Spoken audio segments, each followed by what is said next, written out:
नमस्कार, कार्यक्रम रणनीति में आपका स्वागत है। मैं हूं विनोद कुमार। दर्शकों, 2024 के लोकसभा के चुनावों की बात करें, उस दौरान से संविधान कांग्रेस ने हाथ में लेके रखा हुआ है। फिर उसके बाद यहां भी इलेक्शन हुए, चाहे बाई इलेक्शन हुए या फिर दूसरी स्टेट में इलेक्शन हुए, तब भी संविधान हाथ में ही था या जेब में था। अब आलम यह आ गया है कि लोकसभा में 2 दिन से लगातार संविधान को लेकर के बहस चल रही है और 16 और 17 दिसंबर को राज्यसभा में भी संविधान पर बहस चलेगी। हम सब मानते हैं कि संविधान के मुताबिक ही देश चलता है। अगर भारत को विश्व का सबसे बड़ा लोकतांत्रिक देश माना जाता है तो उसमें संविधान की एक अहम भूमिका है। लेकिन आज वो दौर आ गया है कि विपक्षी दल और सत्ता पक्ष संविधान के नाम पर कहीं ना कहीं सियासत कर रहे हैं। सत्ता पक्ष कहते हैं कि हमने संविधान को सुरक्षित रखा है, जबकि विपक्ष का कहना है कि सत्ता पक्ष के लोगों ने संविधान को यानी संविधान की गरिमा को गिराया है। कल बहस हुई, रक्षा मंत्री राजनाथ सिंह उन्होंने पहले ये शुरुआत की और उन्होंने कहा कि ये पहले ही संविधान को जेब में डाल के रखते थे, यानी उन्होंने इनकी सोच ही ऐसी है। उन्होंने परिकल्पना की कि संविधान के साथ अगर कोई खिलवाड़ कर रहा है तो वो इंडिया ब्लॉक है, ना कि एनडीए जो सरकार चला रही है। और बड़े विस्तार से उन्होंने बताया कि संविधान का किस तरीके से सम्मान भारतीय जनता पार्टी की अगुवाई वाली एनडीए सरकार ने इन 2014 के ऑनवर्ड का पहले किया है। पहले देखते राजनाथ सिंह जो हमारे रक्षा मंत्री हैं, केंद्रीय रक्षा मंत्री हैं, उनका क्या कहना है। भारतीय संविधान तमाम ऑनस्लॉट और चैलेंजेस के बावजूद बिना अपनी मूल भावना को खोए दुनिया के सबसे बड़े लोकतंत्र को बनाए रखने में महत्वपूर्ण भूमिका निरंतर निभा रहा है। अध्यक्ष महोदय, मैं मानता हूं कि इसकी बड़ी वजह है भारतीय समाज में लोकतांत्रिक मूल्यों के प्रति प्रतिबद्धता, न्याय और संविधान के प्रति आदर और सम्मान का भाव। और आज जब हम संविधान के 75 वर्ष पूरे होने का अमृत महोत्सव मना रहे हैं, तो मैं इस अवसर पर संविधान की भावना की रक्षा सुनिश्चित करने में सर्वोच्च न्यायालय की भूमिका की भी मैं सराहना करना चाहता हूं। संविधान के कस्टोडियन और इंटरप्रेटर के रूप में सुप्रीम कोर्ट की भूमिका को सहज रूप से हम सब स्वीकार करते हैं। अध्यक्ष महोदय और अध्यक्ष महोदय, आज संविधान की रक्षा करने की बात की जा रही है। अध्यक्ष महोदय, आज संविधान की रक्षा करने की बात की जा रही है। यह हम सभी का कर्तव्य है। और अध्यक्ष महोदय, लेकिन हमें यह भी समझने की जरूरत है कि किसने संविधान का सम्मान किया है और किसने संविधान का अपमान किया है। ये बातें मैं समझता हूं शोभा नहीं देती। अध्यक्ष महोदय, आज मैं देखता हूं कि विपक्ष के कई नेता संविधान की प्रति अपनी जेब में रखकर घूमते हैं। असल में उन्होंने बचपन से ही यही सीखा है। उन्होंने पीढ़ियों से अपने परिवार में संविधान को जेब में ही रखे हुए।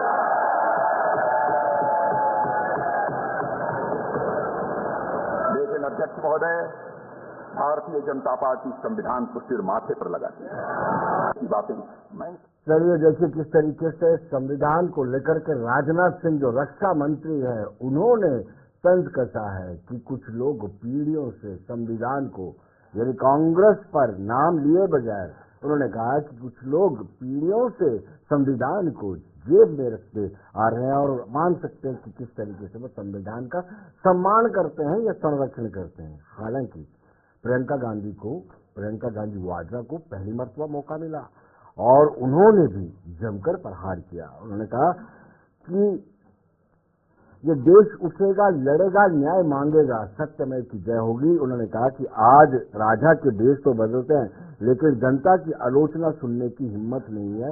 उन्होंने एजेंसीज का भी आरोप लगाया कि डराया जा रहा है, जो सरकार के खिलाफ बोलता है उसको डराया जाता है और एजेंसीज का मिसयूज करके उनको धमकाया जाता है। आइए देखते हैं प्रियंका गांधी वाड्रा का क्या कहना है संविधान को लेकर के। यह है कि हमारा संविधान एक सुरक्षा कवच है, एक ऐसा सुरक्षा कवच है जो देशवासियों को सुरक्षित रखता है, न्याय का कवच है, एकता का कवच है और अभिव्यक्ति की आजादी का कवच है। दुख की बात यह है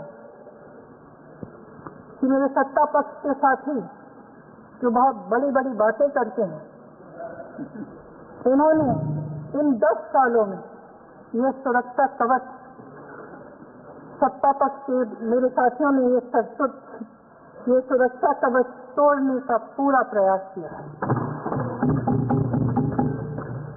संविधान में सामाजिक, आर्थिक और राजनीतिक न्याय का वादा है। ये वादा एक सुरक्षा कवच है जिसको तोड़ने का काम शुरू हो चुका है। लैटरल एंट्री और निजीकरण के जरिए ये सरकार आरक्षण को कमजोर करने का काम कर रही है।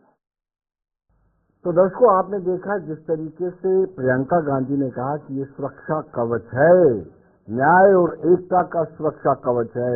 उन्होंने कहा कि कहीं न कहीं जिस तरीके से राजनाथ सिंह लगातार कह रहे हैं, उन्होंने इस कहीं न कहीं उन पर उन्होंने आरोप लगाया है कि संविधान में खलल डालने की, संविधान की अवहेलना करने में कहीं न कहीं जो सत्तारूढ़ सरकार है उन्होंने किया है। हालांकि आपको हमने पहले सुनाया था, राजनाथ सिंह ने स्पष्ट शब्दों में कहा था कि ये कुछ लोग पीढ़ियों से संविधान को अपनी जेब में लिए घूमते हैं, लेकिन कहीं ना कहीं ये सुरक्षा कवच, ये बताया है प्रियंका वाड्रा ने, सुरक्षा कवच न्याय का, एकता का और अभिव्यक्ति की आजादी का ये सुरक्षा कवच, ये प्रियंका गांधी। चर्चा करते हैं अब, क्योंकि ये चर्चा का विषय बना हुआ है, क्योंकि इस पर चुनाव लड़े गए हैं। कोई कहता है कि हमने संविधान को बचाया है, कोई कहता है कि मौजूदा सरकार संविधान के साथ खिलवाड़ कर रही है, संविधान की मर्यादा का हनन कर रही है। राजीव श्राव कोल कांग्रेस के हमारे साथ जुड़ चुके हैं, राजेंद्र शर्मा जी फॉर्मर मेयर और बीजेपी के कद्दावर नेता, वो भी हमारे साथ जुड़ चुके हैं। राजेंद्र जी, शुरुआत आप ही से करते हैं। प्रियंका गांधी ने कहा है कि कहीं न कहीं सुरक्षित नहीं है संविधान मौजूदा सरकार के कार्यकाल में। कल 2 दिन आज डिबेट चल रही है और 16-17 को राज्यसभा में भी होगी। क्या करिए राजेंद्र जी?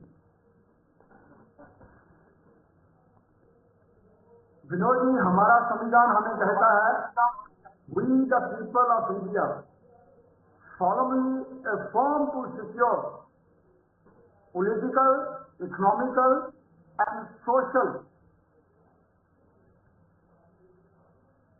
independence and social rights।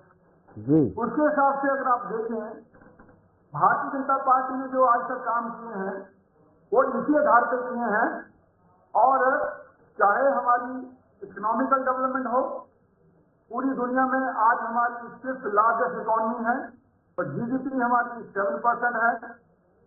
Socially आप देखें, जितने भी अधिकार हैं जो वंचित सेक्शंस थी हमारी सोसाइटी की, चाहे वो माइनॉरिटीज का रिजर्वेशन हो, चाहे वो एससीज का रिजर्वेशन हो, चाहे वो पहाड़ी का हो, चाहे बॉर्डर बेल्ट में हमारे लोग हों जो सदियों से जम्मू कश्मीर में रह रहे थे लेकिन उनको किसी ने अधिकार नहीं दिए थे, हर तरीके से उसमें भारतीय जनता पार्टी ने काम किया। और इसी प्रकार से अपना political one nation one election, जितने भी रिफॉर्म्स हैं वो भारतीय जनता पार्टी ला रही है। तो ये कांग्रेस पार्टी सिर्फ इसको हथियार बना रही है इलेक्शन के लिए, और जो भारतीय जनता पार्टी है वो प्रैक्टिकली जमीन पे काम कर रही है।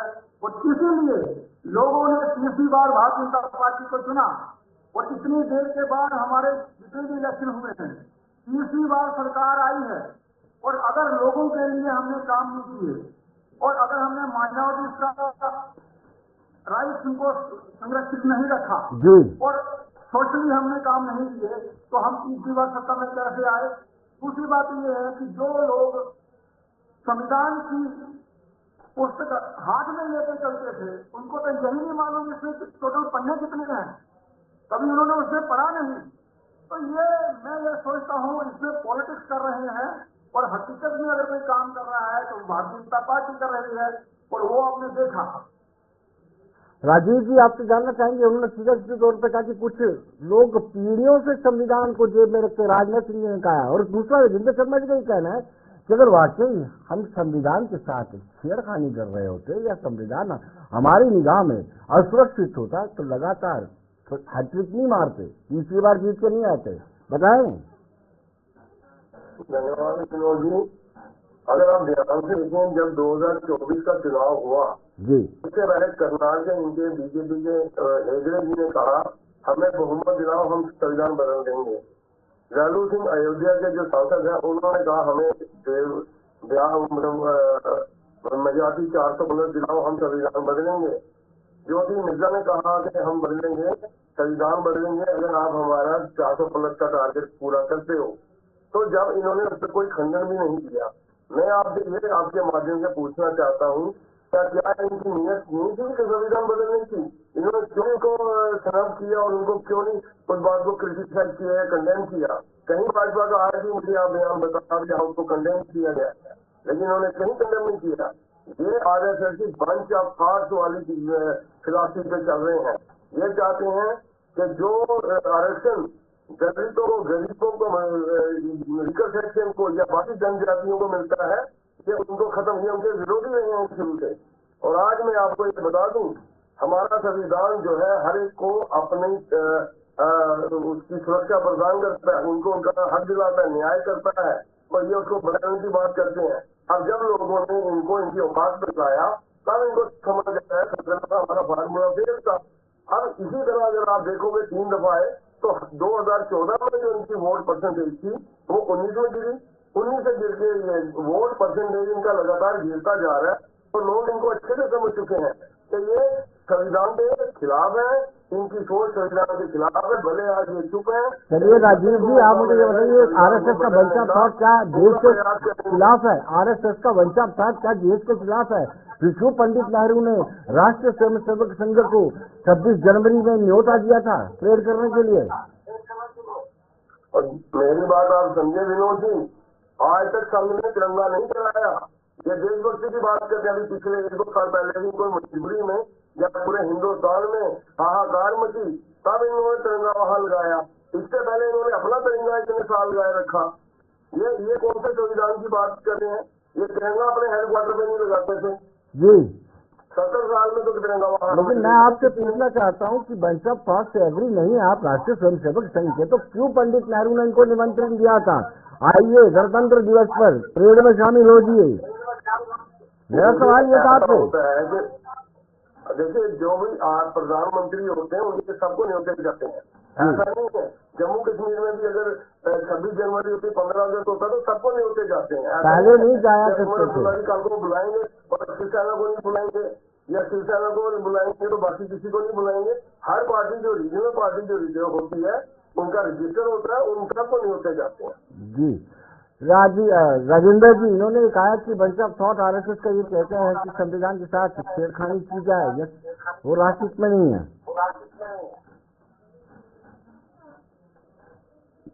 कांग्रेस की सरकार में 1966 से लेकर 1970 तक 39 बार केस में प्रेजेंट रूल लगाया है। तो जब से प्रधानमंत्री मोदी जी आए हैं, हमने कितनी स्टेट्स में प्रेजेंट रूल लगाया? तो संविधान के साथ उल्लंघन किसने किया? जिन्होंने हिंदुस्तान के फेडरल स्ट्रक्चर में, जिसमें स्टेट्स को अपनी इंडिपेंडेंस होती है, उसको कुचला। ये जो सभी लोग हैं ये कहते कुछ हैं और करते कुछ हैं। भारतीय जनता पार्टी, इन्होंने कहा गरीबों की कांग्रेस पार्टी है। जब कोविड था तो कांग्रेस पार्टी ने कितना काम किया लोगों के लिए, तब ये कहां थे? तो किसने दुनिया में वैक्सीनेशन का प्रचार करके खुद मैन्युफैक्चर करके दुनिया को भी दी और हमारे देश के लोगों को भी बचाया?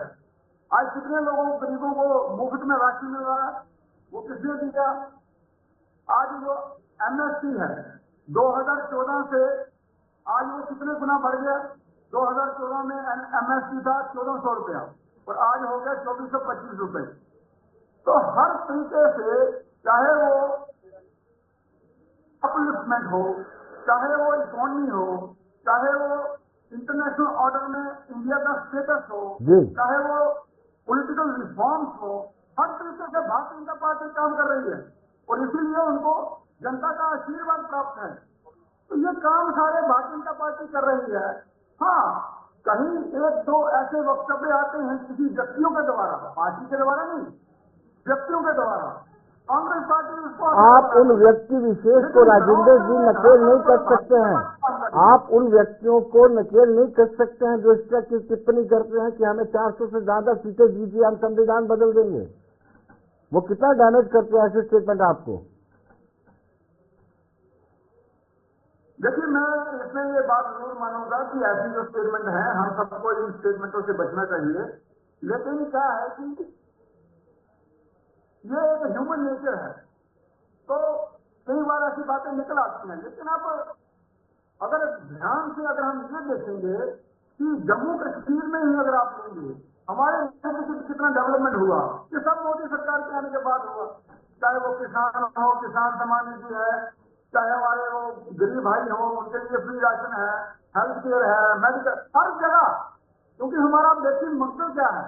सोशली, पॉलिटिकली और इकोनॉमिकली अपने देश को डेवलप करना, यही हमारा संविधान कहता है और उसी पे काम हो रही है सारे। हाँ, इधर उधर की बातें लेकर संविधान के ऊपर बात रखना कि भारतीय जनता पार्टी ये नहीं कर रही, आरएसएस वालों ने ये कह दिया। आरएसएस वाले क्या कहते हैं?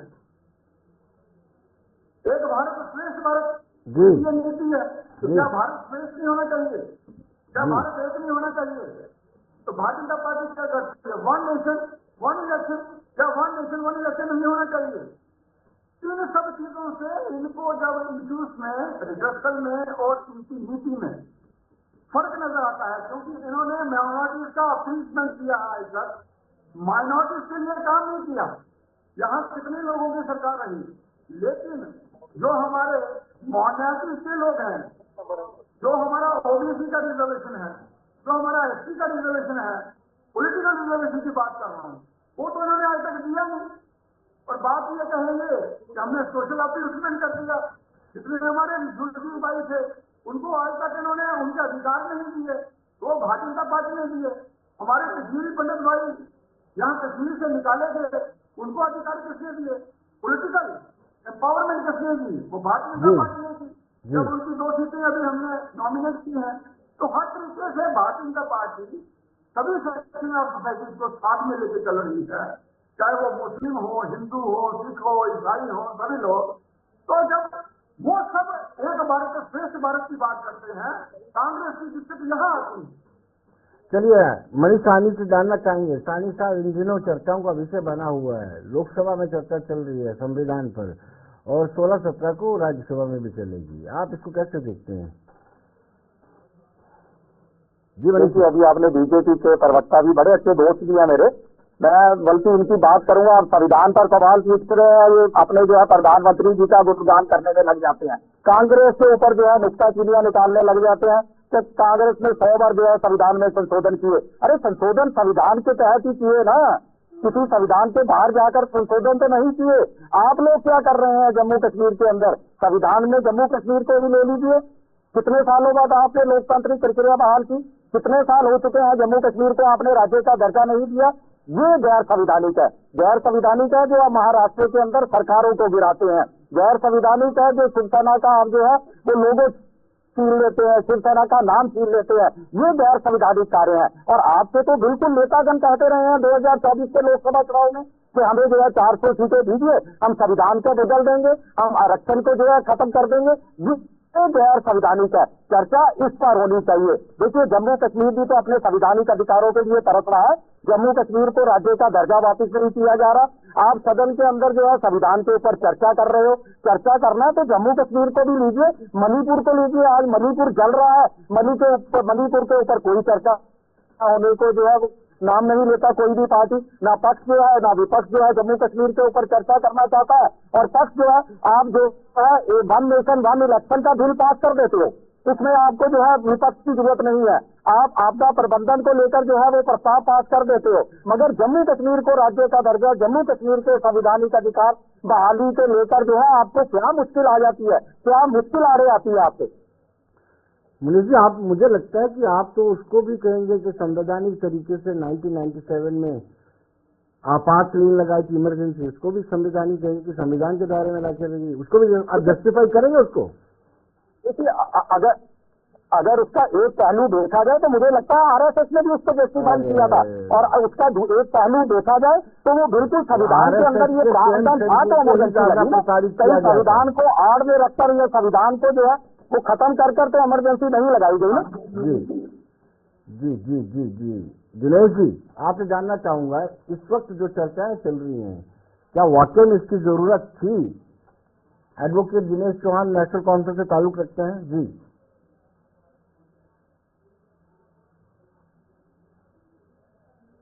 अनम्यूट कीजिए दिनेश जी, आपने फोन को अनम्यूट कीजिए, आपकी आवाज नहीं आ रही है। जी जी आप बोलिए। जी दिनेश जी, मैं अभी ये कांग्रेस के प्रवक्ता को सुन रहा था। आप प्रॉब्लम इस किसी भी डिबेट में आप जाइए, कांग्रेस वाले जो है ये अपना गुणगान करते हैं, अपनी पार्टी का गुणगान करते हैं, और बीजेपी वाले जो है वो एक दूसरे के ऊपर एलिगेशंस लगाते हैं। मैं सबसे पहले कांग्रेस वालों को डील करूंगा कि संविधान की धज्जियां इन्होंने कैसे उड़ाई। 1975 में इन्होंने जब इमरजेंसी लगाई, that was a black chapter in the history of India, और उस वक्त एक डिक्टेटरशिप और मिस यूज ऑफ पावर इन्होंने करके ब्रेजन डिस्प्ले किया था उस पीरियद में। उसमें इन्होंने सबके राइट्स जो है वो खत्म कर दिए, और 77 में इन्होंने फिर उसको बहाल किया। उस दौरान जितने भी सिविल राइट्स सारे इन्होंने खत्म कर दिए। उसके अलावा एक ही पार्टी, इस पार्टी ने एक ही फैमिली को बचाने के लिए, उनको पावर रखने, अपनी कन्वीनियंस के लिए किया।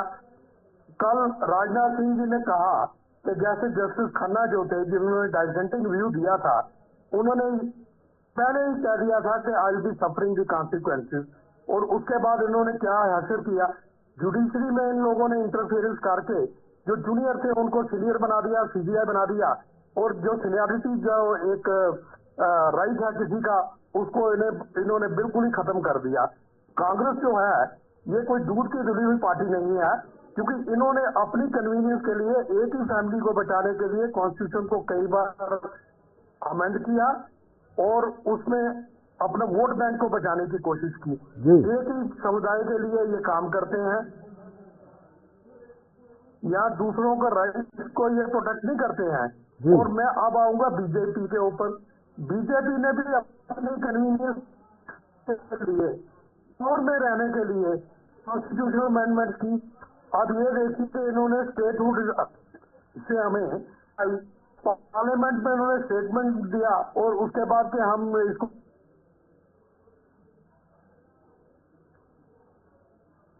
जी जी जी दिनेश जी, चलिए चलिए राजीव जी से जानना चाहेंगे। राजीव जी, आपने अपनी सुविधा के मुताबिक संविधान के साथ खिलवाड़ किया, संविधान को यूज किया या मिसयूज किया। जैसे दिनेश जी बोल रहे थे कि आपने use and misuse both sir. जी, यूज एंड मिस यूज दोनों ने किया जी, बीजेपी ने भी किया। हिंदुस्तान की जनता के साथ कोई प्यार नहीं है, किसी की राइट्स का ख्याल नहीं है, ये पावर में कैसे रहना है, बस यही इनका एक मोटिव है।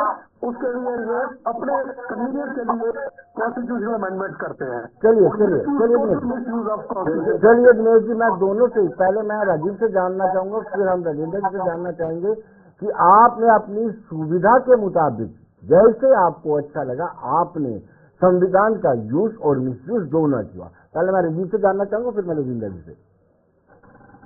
मुझे तो चौहान साहब की बात ही समझ नहीं आई। ये एनसी की तरफ प्रवक्ता बोल रहे हैं, एडवोकेट की तरफ से बोल रहे हैं। पहले तो मुझे ये नहीं समझ आई। दूसरा, जहाँ एक परिवार की बात करें, जिस पार्टी में ये है वहां भी परिवार है, ये उस परिवार का भी ध्यान रख रहे हैं। अगर जिसके घर तीसरे के हो, दूसरे के घर में पत्थर नहीं फेंकते। इनको पता चाहिए कि हमारा जो, मैं कांग्रेस के परिवार की बात करूंगा तो नेशनल कॉन्फ्रेंस भी परिवार से ही है। तो दूसरी बात यह है कि डेमोक्रेसी में एक्सेप्टेंस होती है। अगर मैं किसी को कल अपने बेटे को चुनाव में लड़ाता हूँ, अगर लोग पसंद करेंगे तभी वो जीतेगा, अगर वो नहीं पसंद करेंगे तो वो हार जाएगा। मेरे करने न करने से क्या होता है, डेमोक्रेसी में इस देश में जनता को यही जो डेमोक्रेसी में हक है कि आप अपनी पसंद और नापसंद कर सकते हैं, एक बटन दबा के आप किसी को भी नीचे। यही उमर अब्दुल्ला पार्लियामेंट हारे, यही उमर अब्दुल्ला दो जगह से चुनाव जीत गए। यही तो जनता है, यही तो डेमोक्रेसी है, यही इसकी खूबसूरती है।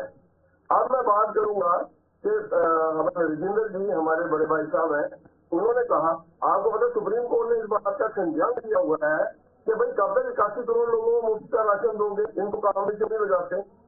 आज इनकी ये 81 करोड़, कभी ये कहते हैं 25 करोड़ गरीबी रेखा से ऊपर आ गए। अगर 81 करोड़ में 25 करोड़ हो जाओ तो मेरे को लगता है 106 करोड़ हो गया। अब आ गई है 150 करोड़ की, इसका मतलब 144 करोड़ ही चल रहे हैं।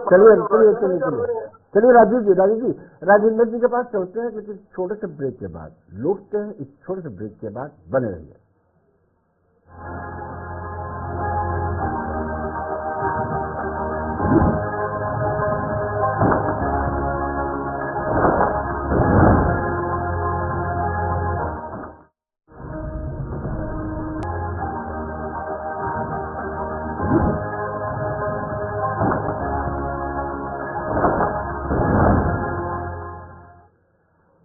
ब्रेक के बाद एक बार फिर स्वागत है। राजेंद्र शर्मा जी के पास जाना चाहूंगा। फॉर्मर मेयर है, भारतीय जनता पार्टी के बड़े नेता हैं। राजेंद्र जी, आप पर यह आरोप गिरीश जी ने लगाया है कि आप भी अपनी सुविधा के मुताबिक संविधान का यूज और मिसयूज दोनों करते हैं। जी, महाराष्ट्र की बात करें, चाहे वो संविधान। भारतीय जनता पार्टी ने हमेशा देश हित में और समाज हित में काम किया। जी, आप जानते हैं कि जम्मू कश्मीर में क्या हालत है, लोग कैसे सड़कों पे पत्थर लगाते थे और किस प्रकार से लोगों का जीवन अस्त व्यस्त हो गया था। उस सब को अगर किसी ने सुधारा है तो भारतीय जनता पार्टी ने सुधारा है। और उसके बाद यहाँ इलेक्शन करवाई और कितने प्रतिशत लोगों ने यहाँ वोट दिया और कैसे यहाँ नई सरकार अब बन गई। तो पहले की परिस्थितियां आप देखें और आज की परिस्थितियां देखें तो हमारा जो संविधान है वो क्या कहता है? वो कहता है पॉलिटिकल जस्टिस, इकोनॉमिक जस्टिस और सोशल जस्टिस। तो पॉलिटिकल जस्टिस के लिए हमें लोगों को उनको अधिकार देने पड़ेंगे कि वो अपने मत का अधिकार करते हुए अपनी सरकार बनाएं, और वो भारतीय जनता पार्टी ने यहां किया। और पॉलिटिकल जस्टिस के लिए ये भी हमारा अधिकार है कि हम अपने देश को सुरक्षित रखें।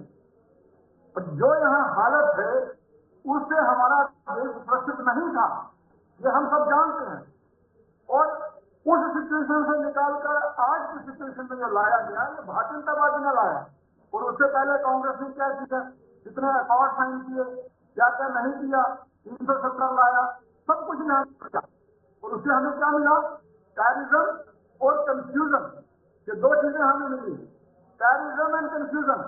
और आज क्या है, हालत सामान्य है। लोग खुद कहते हैं कि अब इंटरनेट का ब्लैकआउट नहीं होता, लोग खुद कहते हैं आज हमें अच्छे मौके मिल रहे हैं आगे बढ़ने के लिए, लोग खुद कह रहे हैं कि हम विकसित भारत के साथ हैं। तो ये भारतीय जनता पार्टी संविधान के अनुसार काम कर रही है। और बाकी जो है ये अपीजमेंट की पॉलिसी चला रहे हैं। कभी ये कहते हैं जनगणना कराइए, कभी ये कहते हैं संबल का केस हो गया, कभी ये कुछ कहेंगे, कभी ये कुछ कहेंगे, कभी ये कहेंगे 370 वापस लाओ।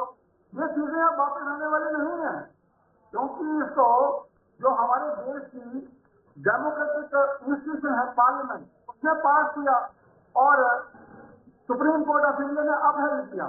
ये चीजें वापस नहीं आने वाली। लेकिन क्या है कि ये लोगों को गुमराह करेंगे और उनको गुमराह करते रहेंगे, उनको कंफ्यूजन में रखेंगे और वोट लेने के बाद कहेंगे अभी तो आए हुए हमें 1 महीना हो गया है, 2 महीने हो गए हैं, हमको 5 साल का चल रहा है। तो ये ऐसी बातें। लेकिन ये जो भारतीय जनता पार्टी अपना भारत खोदो अभियान चल रहा है, इस पर भी कुछ टिप्पणी करेंगे? भारत खोदो अभियान, हालांकि सुप्रीम कोर्ट ने इस पर रोक लगा दी है, इस पर कोई टिप्पणी करेंगे राजेंद्र जी? देखिए वो सुप्रीम कोर्ट में है, अपना वो कोर्ट में है वो सारा इशू।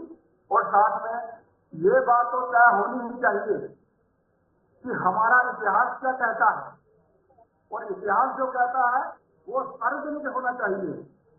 ये बात अलग है कि वहां मंदिर बनाना चाहिए कि मस्जिद बनाना चाहिए, वो दूसरी बात है। लेकिन अपनी हिस्ट्री जानने का अधिकार सबको है। चलिए दिनेश जी, मैं मनीष जी आपके पास आता हूँ, लेकिन पहले दिनेश जी आपने भी जो खुदमुख्तियारी जम्मू कश्मीर की थी, एकॉर्ड कर करके, प्रयोग कर करके, वो इतना डिल्यूट कर दिया आपने, अपनी जो स्पेशल स्टेटस था, इसके लिए नेशनल कॉन्फ्रेंस जिम्मेदार है।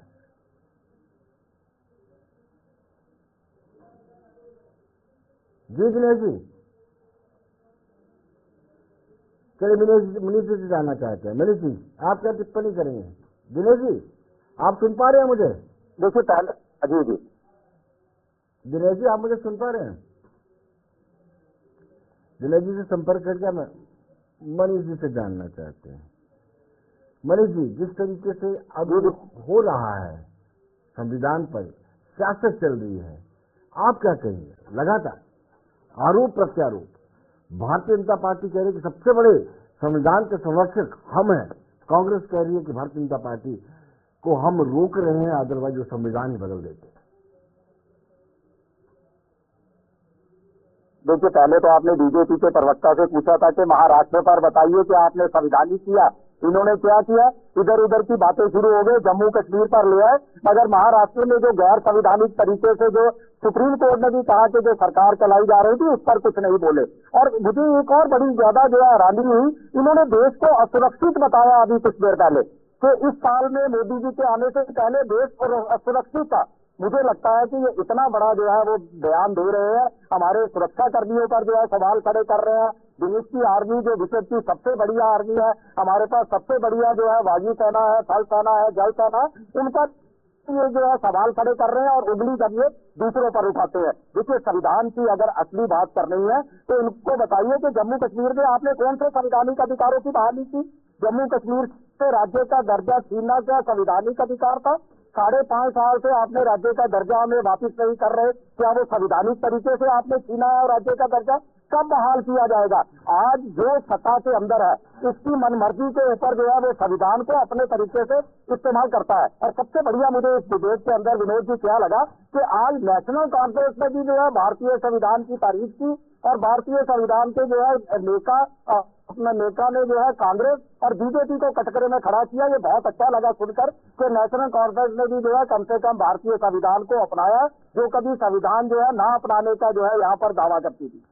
चलिए मनीष जी का पता चल गया कि मनीष जी चाहते हैं कि कश्मीर में अलगाववादियों का कैलेंडर चले, अलगाववादियों के बच्चों को मोटी मोटी नौकरियां दी जाए, अलगाववादी खुलकर के कामकाज करे। आप बदलाव नहीं देखते? 5 अगस्त 2019 के बाद हुआ, कश्मीर के अंदर क्या आपको कॉस्मेटिक बदलाव लगता है? सालों से शांति बहाली हो गई? क्या शांति बहाली हो गई जम्मू कश्मीर के अंदर? नेता का अपना जो है बीजेपी कार्यकाल के दौरान कहीं पर शांति देखी आपने? जो कश्मीर के अंदर मात्र आतंकवाद हुआ करता था, आज तो जम्मू संभाग में है, जगह जगह लक्षित हत्याएं हो रही है। आज जम्मू कश्मीर को केंद्र शासित प्रदेश बनने का जो है वो फल हमें ये मिला है कि अपराध का यहाँ पर जो है भूगोल डाला है। चोरी की घटनाएं रोजाना जो है वो देखने को मिलती है। रोहिंग्या जिनको बाहर निकाला जाना चाहिए यहाँ पर बसाया जा रहा है, मानव तस्करी हो रही है, नशा परोसा जा रहा है। क्या ये जम्मू कश्मीर को देने के लिए हमने जो है केंद्र शासित प्रदेश बने थे? धारा 370 हटाई थी। दिनेश जी आप मुझे सुन पा रहे हैं? Dinesh ji I am audible? जी जी जी जी आपसे मेरा सवाल यस सर, आपसे मेरा ये सवाल था कि आपने जितने भी अकॉर्ड दिल्ली से किए, दिल्ली से जितने अकॉर्ड किए उतने अकॉर्ड से आपका स्पेशल स्टेटस जो है वो कमजोर होता गया।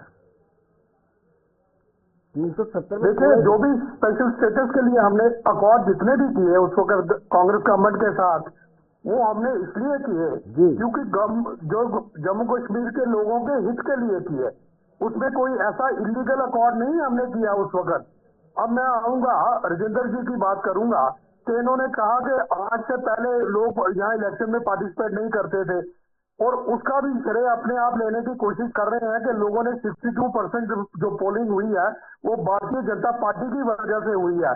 ये भूल रहे हैं कि लोगों का फेथ था डेमोक्रेसी में, कश्मीरी लोगों का, कश्मीर के अवाम ने सब डर से निकल के 62% पोलिंग की। ये उसकी क्रेडिबिलिटी लेने की कोशिश मत करें, क्योंकि ये लोगों का फेथ था जिसने डेमोक्रेसी को वापस लाया इस मुल्क में, इस स्टेट में, और एक डेमोक्रेटिकली इलेक्टेड गवर्नमेंट भी। अनफॉर्चुनेटली गवर्नमेंट कॉन्स्टिट्यूट होने के बाद भी आप ये देखिए कि गवर्नमेंट के यहाँ ड्यूल गवर्नमेंट चल रही है अनफॉर्चुनेटली। अब मैं राजेंद्र जी से ये पूछूंगा, ये कहते हैं कि जब भी हमने कॉन्स्टिट्यूशनल अमेंडमेंट की वो हमने देश के हित में की। अरे मैं आपको याद दिलाना चाहता हूँ, इलेक्टोरल बॉन्ड स्कीम जो आपने एक लेजिस्लेशन लाई थी, पॉलिटिकल करप्शन आपने की, उसको सुप्रीम कोर्ट ने स्ट्राइक डाउन कर दिया और ये कहा कि ये डोनेशन जो ले रहे हैं ये आपने एक बहुत बड़ा करप्शन का नेक्सस क्रिएट किया है। अब अवॉर्डिंग आप यहाँ पे आप मिस यूज करते हैं सीबीआई को, अदर एजेंसीज को, ताकि कोई इनके खिलाफ बात न कर सके। ये संविधान को तो मिस यूज कर रहे हैं। एक सवाल मेरे ध्यान में अकर रहा है, सुन लीजिए दिनेश जी, एक सवाल मेरे ध्यान में, आपने जो भी किया जम्मू कश्मीर की आवाम के लिए किया, आप पर एलिगेशन लगते हैं कि 87 में जो रिगिंग हुई थी, क्या वो भी देश की जनता के लिए की गई थी, जिससे फिर आतंकवाद फैला? देखिए सर, रिगिंग जो है वो इलेक्शन जो कंडक्ट करता है इलेक्शन कमीशन ऑफ इंडिया करता है, ना कि नेशनल कॉन्फ्रेंस करती है। ये मैं आप उनसे सवाल कीजिए, हमसे नहीं कीजिए। अब रिगिंग अगर करवाई गई तो उसको रोका क्यों नहीं गया, ये एक एलिगेशन है। इसका जवाब जो है इलेक्शन कमीशन से पूछना चाहिए, ना ये सवाल हमें करना चाहिए। लेकिन जब अब भारतीय जनता पार्टी कहते हैं कि महाराष्ट्र और हरियाणा में एक साथ चुनाव करवाने चाहिए, तब आप भारतीय जनता पार्टी पर आरोप लगाते हैं, तब आप इलेक्शन कमीशन को कटघरे में नहीं खड़े करते दिनेश जी? देखिए, मैं ये कह रहे हैं कि उस वक्त रिगिंग कैसे होती है? अगर इलेक्शन कमीशन ऑफ इंडिया जो है उनका काम है फेयर और इलेक्शन करवाना, अगर उन्होंने कंडक्ट फेयर नहीं किया है देन हु इज रिस्पॉन्सिबल? एक आप पार्टी के ऊपर दोष नहीं दे सकते हैं या पर्टिकुलर अवाम को नहीं कह सकते हैं कि इन लोगों ने सत्ता के लिए किया।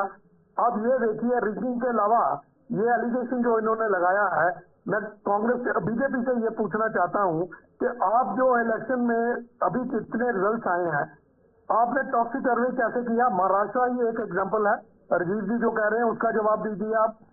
दूसरे, जब ये हार जाते हैं, जब ये पावर में नहीं आते हैं, तो फिर ये दूसरी पार्टी को एलिगेशन लगाना शुरू कर देते हैं, विच इज नॉट फेयर, क्योंकि ये दूध के दूध राजेंद्र जी से जवाब ले लेते हैं। राजीव जी के पास जाएगा। राजेंद्र जी, आप जवाब दीजिए। जब आप विपक्ष में होते हैं तब आपको ईवीएम बुरी लगती है, अब आप ईवीएम की वकालत करते हैं, आप ही ने शुरू किया था ईवीएम का विरोध। जी बिल्कुल। ये भाई ये कह रहे हैं भारतीय जनता पार्टी जम्मू कश्मीर में जो पोलिंग हुई है उसका श्रेय ना लें। जो सरकार होती है, जो काम करती है, श्रेय तो उसी को मिलेगा, अपोजिशन को थोड़ा सा श्रेय मिलेगा जी। और ये वो जो बोलते हैं जहाँ लेफ्टिनेंट गवर्नर की हुकूमत है, बीजेपी की हुकूमत नहीं थी। लोकल बॉडी आप श्रेय मत लीजिए, इन्होंने गवर्नर साहब के देख रेख में हुआ है। लोगों को अख्तियार नहीं देना चाहते। नहीं, श्रेय लेने दीजिए, श्रेय ईडी के खिलाफ है, ईडी के खिलाफ लोगों ने वोट करते हैं, लेकिन उसको श्रेय मत दीजिए कि आपने वो सारा ठीक करवाया। उनका हक नहीं है। दिनेश जी, आवाज सुनिए, आवाज सुनिए, आप आराम से सुनिए। मैंने भी आपको सुना है, मेरे बड़े भाई हैं आप। सुन रहा हूँ, मैं सुन रहा हूँ। आपने इलेक्शन बाइकआउट किया, आपको इलेक्शन से घबराहट होती थी। ये माहौल जो बनाया है, ये भाजपा ने बनाया है, इसमें हम सब ने पार्टिसिपेट किया और जितना लोगों ने हमने मत दिया है वो हम मैं यहाँ टोकूंगा, आपके फैक्ट क्लियर नहीं है। ये फारूक अब्दुल्ला साहब थे जो वकालत करते थे इलेक्शन होनी चाहिए। ये आप जो है फैक्ट जो है ठीक तरह से बयान नहीं कर रहे हैं। कभी भी नेशनल कॉन्फ्रेंस ने इलेक्शन ना होने से करवाने से इनकार नहीं किया। ये हमने इंसिस्ट किया था इलेक्शन होनी चाहिए और यहाँ पे डेमोक्रेसी बहाल होनी चाहिए। तो पार्टी सत्ता में होती है, वो इलेक्शन कराती है और भारतीय जनता पार्टी ने वो माहौल बना के इलेक्शन करवाया, ये जानते हुए भी कि हमारी सरकार बनती है कि नहीं बनती है। सर, भारतीय जनता पार्टी मत यूज करें, गवर्नमेंट एडमिनिस्ट्रेशन ने माहौल बनाया, भारतीय जनता पार्टी ने माहौल नहीं बनाया। आप पावर में नहीं थे, आप क्यों ऐसे खाबों में रह रहे हैं? और मैं मानता हूँ गवर्नर साहब आपकी पार्टी के हैं, लेकिन उसका श्रेय मत दीजिए, क्रेडिट मत दीजिए। बीजेपी गवर्नमेंट, प्लीज आप अपने आप को पहले सुधारिए। पोलिंग होती थी और आप जीत आते थे और आज 63% पोलिंग हुई है। ये सबके लिए मुबारकबाद की बात है। रही बात खाने की, ये अभी वहां से महाराष्ट्र पहले परसेंटेज नहीं बढ़ती थी, अब परसेंटेज भी बढ़ जाती है। इन्होंने 10-10 दिनों के बाद भी परसेंटेज बढ़ जाती है नतीजे से पहले नहीं बढ़ती थी। पार्टी को लोगों ने आशीर्वाद दिया, भारतीय जनता पार्टी वहाँ काम करेगी, तो इनको आशीर्वाद नहीं दिया लोगों ने, तो करेंगे क्या? क्योंकि इन्होंने अपना जो मेन इनका पॉलिटिकल स्लोगन था हिंदुत्व, उसको उन्होंने छोड़ दिया। इन्होंने अपनी सत्ता के लिए लाइन ही बदल दी कि हमें हिंदुत्व का जो रास्ता है वो छोड़ देना है, तो हमें हमने मुंह में राम बगल में छुरी वाला छोड़ दिया है। मुंह में राम बगल में छुरी लेके नहीं चलते हैं। आपको लोगों ने स्वीकार किया, उसमें हम क्या कर सकते हैं? लेकिन हाँ, हमारी संवेदनाएं आपके साथ हैं। आप अच्छा काम करें और लोगों में जाएं और लोग आपको जरूर आशीर्वाद देंगे।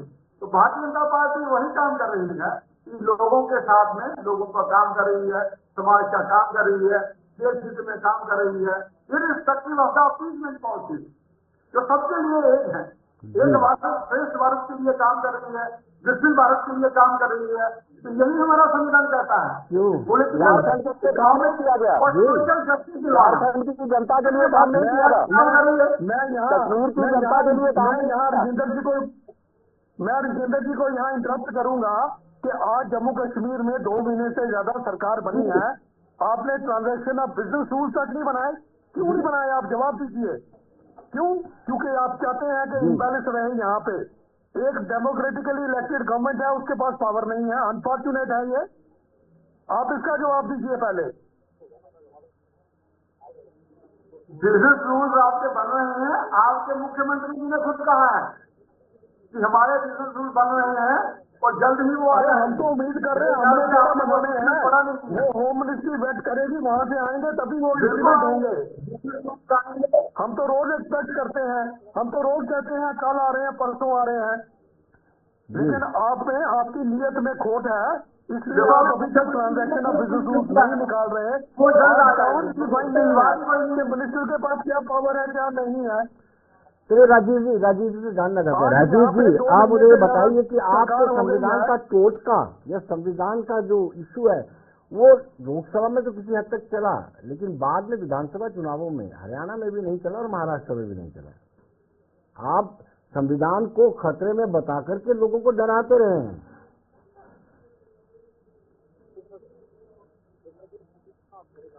आपकी आवाज नहीं आ रही है। लोगों को बताना हमने इसके ऊपर आज की डेट में आप ये बताओ, हरियाणा और महाराष्ट्र के चुनाव की आप बात कर रहे हैं। महाराष्ट्र में तो और भी एमएलए ने और बाकियों ने, उन्होंने इलेक्शन में रिगिंग हुई है, इलेक्शन में ईवीएम का खेल हुआ, इलेक्शन गलत हुए हैं। तो आप कहोगे कि हमारा नहीं चला, और जो लोग ओथ में ले रहे थे बता रहे हैं कि अनकॉन्स्टिट्यूशनल काम हुए हैं, अनएथिकल काम हुए हैं, उनको भी तो मानोगे, वो भी तो संविधान नहीं है। संविधान तो हर एक को अपना मतलब अपना राइट देता है, और राइट की वायलेशन हुई है। ऐसा नहीं है कि नहीं है। ये आप आज महाराष्ट्र, मेरे को लगता है मनीष जी ज्यादा महाराष्ट्र में और बेटर बता सकते हैं आपको इस बारे में कि वहाँ क्या कुछ हुआ, क्या कुछ नहीं हुआ, सब कुछ हुआ। और एक ही इशू था, और आपको ये बता दूं इस माध्यम से, महाराष्ट्र का चुनाव हिंदुस्तान की हिस्ट्री में सबसे महंगा हुआ। भाजपा के एक एमएलए ने कम से कम भी 100 करोड़ रुपया खर्चा, और आप बात कर रहे हो जो इसकी संविधान की। तो आप कंप्लेन क्यों नहीं करते हैं? सुप्रीम कोर्ट क्यों नहीं जाते हैं? अरे हम सब जगह जा रहे हैं, जो हमारा फर्ज है वो कर रहे हैं। आप वहाँ देखोगे, इनका एक बीजेपी का जनरल इलेक्शन से पहले होटल में पैसों के साथ पकड़ा गया। कहाँ गया वो पैसा, कहाँ जब्त हुआ, कहाँ जमा हुआ, उसकी कोई खबर है? चलिए मनीष जी जानते हैं। मनीष जी आप बताइए महाराष्ट्र में क्या हुआ? जी मनीष जी, मनीष जी से संपर्क नहीं बन पाया। जी राजेंद्र जी आप कुछ कह रहे थे।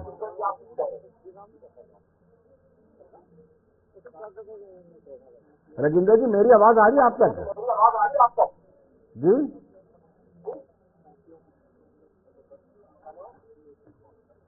जी जी दिनेश जी, जिस तरीके से ये चीजें चल रही हैं, और अभी राजेंद्र जी ने ये आरोप लगाया था कि कांग्रेस एक ऐसी जमात है जो लगातार अपील करती है मिनॉरिटीज को, आप कितना सहमत है इससे? कांग्रेस की राजनीति अपीजमेंट पर आधारित है, जैसे भाजपा की राजनीति मंदिर मस्जिद पर आधारित है, कांग्रेस की राजनीति अपीजमेंट पर आधारित है। क्या कहेंगे दिनेश जी? जी दिनेश जी,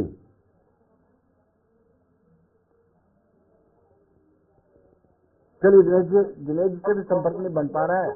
राजेंद्र जी, आप सुन पा रहे हैं? चलिए राजीव जी, आप हमें बताइए, आप पर यह आरोप लगता है कि आपकी राजनीति सिर्फ और सिर्फ माइनॉरिटी को अपील करने पर आधारित रहती है। देखिए, हर एक का संविधान में राइट है, माइनॉरिटी का भी राइट है, मेजॉरिटी का भी है और सबका है। अगर हम किसी की बात करते तो आप उसको टारगेट करेंगे कि माइनॉरिटी का ये है। आज इन्होंने जो माइनॉरिटी का हवा बना के रखा और दूसरा एक समुदाय को विशेष हरास करने की कोशिश की। आप अब ये देख लो, बांग्लादेश को देख लो, वहां भी तो यही काम कर रहे हैं, यही चाहते हैं यहाँ हो। फिर इनको बड़ी परेशानी होती बांग्लादेश में हो रहा है। मैं ये कह रहा हूँ, रफेल किसलिए लाया इन्होंने?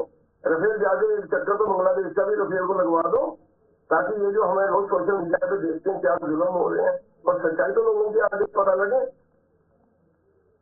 क्यों राजेंद्र जी, आप सुन रहे हैं? राजेंद्र जी, आपने राजीव जी को सुना? राजेंद्र जी ने क्या किया आपको पता है? इंदिरा जी ने तभी देख लिया था, मेरा पड़ोसी बार बार मुझे परेशान कर रहा है, और पहले 2-4 बार वार्निंग देके उन्होंने उसको 2 टुकड़े कर दिए उस देश के। वो इंदिरा जी, अरे तो सर्जिकल स्ट्राइक करने के बाद एक तो बांग्लादेश का भी चक्कर लगा लो भाई। मणिपुर तो आपने कुछ किया नहीं, बांग्लादेश का एक चक्कर कर लो, हम देख लेंगे बांग्लादेश में क्या हो रहा है। यानी आप चाहते हैं कि जैसे बांग्लादेश में हो रहा है, भारतीय जनता पार्टी भारत में भी ऐसा ही चाहती है? राजीव साहब ये कह रहे हैं, राजीव साहब कह रहे हैं कि जैसे बांग्लादेश में मिनॉरिटी पे।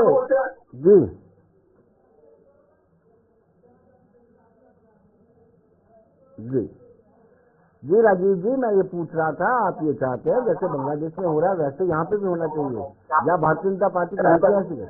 जी, यूपी में इन्होंने एक फार्मूला सेट कर दिया था, बटोगे कटोगे, आपका ये कर दिया था कि भाई बुलडोजर चलाने की भी, जिसमें सुप्रीम कोर्ट ने अब बंदिश लगा दी है।